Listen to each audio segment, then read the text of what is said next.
Hello to everyone, my name is Vijay and welcome to Green Candle Academy. आज की इस video के अंदर हम लोग देखने वाले हैं कि मंडे को एग्जैक्टली निफ्टी बैंक निफ्टी के अंदर क्या क्या चीज़ें हो सकती हैं और गोल्ड क्या कर सकता है, गोल्ड किस डायरेक्शन में जा सकता है। और आज का सबसे पहला लेसन कि जो लोग ऑप्शन में ट्रेडिंग करते हैं, तो मेरा ऐसा सजेशन है कि जो लोग बिगनर हैं, जिनको अच्छा खासा एक्सपीरियंस नहीं है, कृपया करके वो कभी भी अपनी ट्रेड्स को होल्ड ओवरनाइट होल्ड नहीं करें। जो भी आपको प्रॉफिट और लॉस जिस भी तरीके की कंडीशन बनती है, अपनी ट्रेड्स को ज़रूर क्लोज करें अनटिल एंड अनलेस आपके पास एक अच्छा एक्सपीरियंस नहीं बनता है। आइए निफ्टी से शुरू करते हैं कि निफ्टी के अंदर ये हमने 15 मिनट्स का चार्ट टाइम फ्रेम लगाया है। 15 मिनट्स का टाइम फ्रेम ट्रेडिंग के लिए भी और एनालिसिस के लिए भी अच्छा टाइम फ्रेम माना जाता है। आप बेशक 5 मिनट के अंदर ट्रेड कीजिए डेफिनेटली, लेकिन अपना जो भी आप एनालिसिस या जो भी सपोर्ट और रेजिस्टेंस जोन्स कैलकुलेट करना चाहते हैं, देखना चाहते हैं, तो वो 15 मिनट्स के टाइम फ्रेम पे कीजिए और 5 मिनट पे स्विच करके यू कैन ट्रेड। तो अभी के लिए हम अगर मैं निफ्टी को देखूं तो निफ्टी एक बहुत बड़ा सपोर्ट, ये वाला एरिया जो है, ये सपोर्ट का एरिया छोड़ के गया है। और उससे पहले 25,495 25495 का जो एरिया है वो अच्छा सपोर्ट का एरिया है। और ये वाला तो डेफिनेटली क्या हो सकता है कि हम देखो, इतना ये वाला जो नीचे वाला एरिया है, ये जो नीचे वाली कैंडल है, तो इतनी बड़ी कैंडल के ऊपर हमारा एसएल बहुत बड़ा चला जाएगा और यहाँ पे हम रिस्क नहीं ले सकते। तो मैं डेफिनेटली इस वाले लेवल को रिकमेंड नहीं करूँगा। बट यदि आपको 25,480 पे निफ्टी देखने को मिले, सो डेफिनेटली बहुत अच्छा और ऐसा एरिया है जहाँ से पैसे बनाए जा सकते हैं। देन मार्केट ने किस तरीके से रिएक्ट किया है, ये 12 तारीख को मार्केट ने गैप अप ओपनिंग दी। मार्केट ने अच्छा मोमेंटम दिया, यहाँ से 26,000 तक बाजार आया और उसके बाद से एक डाउन मोमेंट देखने को मिली और यही वाला जो गैप था उस गैप तक आया मार्केट और यहाँ से वापस भाग गया। तो ये भी एक सपोर्ट का अच्छा एरिया है अभी के लिए, क्योंकि गैप कंप्लीटली फिल नहीं हुआ है। अभी मार्केट बुलिश है स्टिल। अब देखो मंडे को क्या हो सकता है। यदि मार्केट यहीं से पिक करके वापस ऊपर की डायरेक्शन में निकल जाता है तो market will be into the bullish trend only. लेकिन यदि कहीं ना कहीं मार्केट ये वाला जो ये हमारा जो एरिया है, यदि इस एरिया के नीचे मार्केट कोई कैंडल क्लोज कर देती है तो मार्केट के अंदर थोड़ा सा बेरिश मोमेंट देखने को मिल सकता है। और इट में कि मार्केट ये वाला जो गैप था जो थोड़ा सा पेंडिंग है, हो सकता है इसको फिल करे और यहाँ से वापस रिवर्स देखने को मिले, और या फिर इस वाले एरिया पे आपको बाई की अपॉर्चुनिटी देखने को मिले। बट वट एग्जैक्टली मैं जो सजेस्ट करता हूँ कि ट्रेंड इज़ योर फ्रेंड। ठीक है, यदि मार्केट यहाँ से नीचे की तरफ क्लोज होती है, 26,000 से 26,063 से कोई कैंडल नीचे की तरफ क्लोज होती है, तो डेफिनेटली आपको बेयरिश अपॉर्चुनिटीज़ जो हैं वो मार्केट के अंदर देखनी चाहिए। और at the very same time ये वाला जो पूरा एरिया है, इस एरिया में आप जो है डाउन की ट्रेड अपनी देख सकते हैं, पुट बाय कर सकते हैं। और या फिर यदि फ्यूचर के लॉट में आप ट्रेड करते हो तो आप शॉर्ट कर सकते हैं। बट यहाँ पे बाय की अपॉर्चुनिटी हमको मिल सकती है। ये पूरा एरिया फ्री है टू एक्सपेक्ट के मार्केट यहाँ से गिर सकती है। Now will see the bank Nifty. Bank Nifty में एग्जैक्टली क्या हो सकता है, तो बैंक निफ्टी के अंदर भी सेम ये है, ये बहुत बड़ा जोन है और ये बहुत बड़ा हमारा एसएल बन जाएगा। तो इस वाले एरिया को हम लोग हटा देते हैं। तो 5794 का जो एरिया है, इस वाले एरिया में you can try buy. Same same situation हुई कि गैप अप, और लेकिन मार्केट ने यहाँ पे गैप को फिल किया।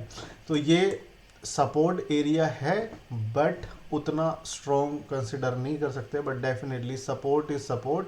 और करना क्या है कि trading is all about the probability, और आपको हर प्रोबेबिलिटी पे ट्राई करना है विद स्ट्रिक्ट एसएल। बस यही ट्रेडिंग की जर्नी है, इतनी सी। अभी के लिए जहाँ पे मार्केट खड़ा है, मार्केट इस वाले जोन पे खड़ा है, इसमें भी सेम सिचुएशन है। यदि ये वाला आप एरिया अपने चार्ट पे नोट डाउन कर सकते हैं, जो कैंडल ड्रॉ की है इसको ड्रॉ किया जा सकता है।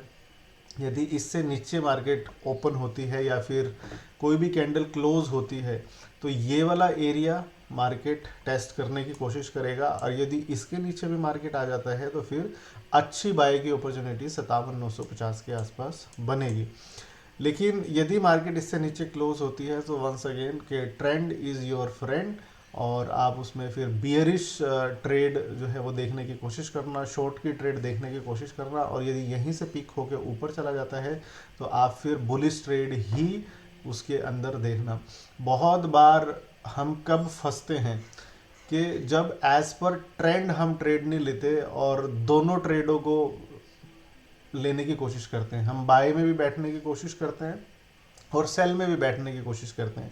अपना दिन आप डिसाइड करो, एनालिसिस करो, एक बार मार्केट की मोमेंट को देखो, मार्केट बुलिश है बेरिश है, फिर जितनी आपने 2 3 4 ट्रेड प्लान करनी है फिर एज पर ट्रेंड करो, जो ट्रेंड बन रखा है मार्केट के अंदर। और वो ट्रेंड एग्जैक्टली कैसे पता चलेगा, उसके लिए मार्केट में टाइम स्पेंड करो, थोड़ा सा सीखो, बाजार को समझो, और definitely you will have the experience. थोड़ा सा टाइम स्पेंड करने की ज़रूरत हर किसी को होती है बाज़ार में। और अब आते हैं गोल्ड में। तो गोल्ड का अगर मैं यहाँ पे देखूँ तो यहाँ से मार्केट ने 15 मिनट पे बुलिश मोमेंटम दिखाया था, लेकिन मार्केट ने उस मोमेंटम को इस वाली कैंडल पे लूज़ किया। जो लोग हमसे सीखे हैं सो दे नो कि मार्केट ने कहाँ पे मोमेंटम को लूज़ किया। तो मोमेंटम लूज़ होके यहाँ से अब हमारा व्यू चेंज हो गया कि market is no more bullish. ठीक है, तो अभी के लिए कहाँ कहाँ क्या क्या अपॉर्चुनिटी है। तो हम गोल्ड के अंदर तो थोड़ा सा क्या होता है कि गोल्ड में एनालिसिस थोड़ा ज़्यादा अच्छे से हो जाते हैं, क्योंकि वो वाली जो मार्केट का टाइम पीरियड है निफ्टी और बैंक निफ्टी का वो थोड़ा सा कम है, 9:15 से लेके 3:30 बजे तक। तो वैसे में थोड़ा सा क्लियर कैंडल्स या गैप अप या गैप डाउन ओपनिंग की वजह से थोड़ा सा उसमें क्लियरिटी कम रहती है। लेकिन यहाँ गोल्ड में वी आर वेरी श्योर कि मार्केट जो है अभी के लिए बियरिश है। अभी हम लोग देखेंगे कि कब तक मार्केट किस प्राइस को जब तक क्लोज नहीं करती तब तक हम लोग सिर्फ बियरिश ट्रेड ही प्लान करेंगे, शॉर्ट के ट्रेड ही प्लान करेंगे। So this is the resistance area ये वाला, and we can see here कि ये वाला जो एरिया है अब ये वाला भी स्ट्रॉन्गेस्ट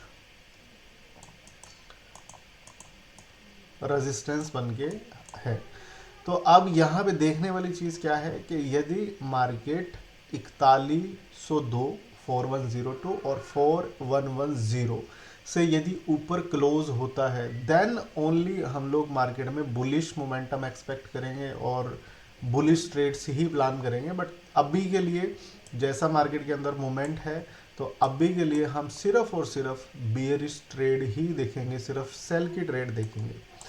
सो विल सी कि ये मोमेंटम कहाँ तक कंटिन्यू हो सकता है अभी के लिए। तो ये मोमेंटम जो है इस वाले जोन तक डेफिनेटली 15 मिनट के उस पर, जो कि अभी ये पेंडिंग है, वहाँ तक आया भी नहीं है।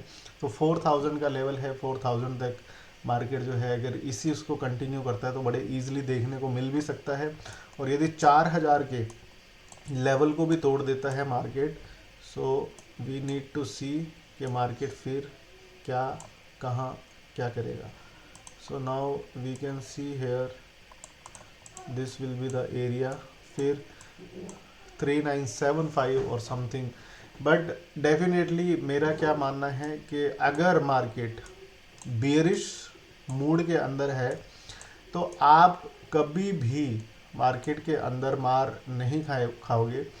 अब आप इन वाले लेवल्स पे बाय ट्राई मत करो, क्योंकि जो बाय का मूवमेंट होगा हो सकता है वो थोड़ा बहुत हल्का सा मिले आपको, आप उसमें कुछ थोड़ा बहुत बना भी लो। लेकिन जब मार्केट का रुख ये है ना कि मार्केट गिर रही है तो गिरने वाले उसमें फिर आप अपने लेवल्स मार्क करते चले जाओ, एंड वो हम अपडेट करेंगे भी for the educational purpose in our group.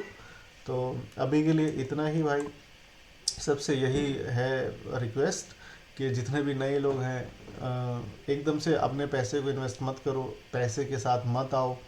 3-6 महीने डेमो अकाउंट्स पे ट्रेड करो और ज़्यादा से ज़्यादा मार्केट को सीखने की कोशिश करो। अभी के लिए thank you so much, bye bye, good day, take care.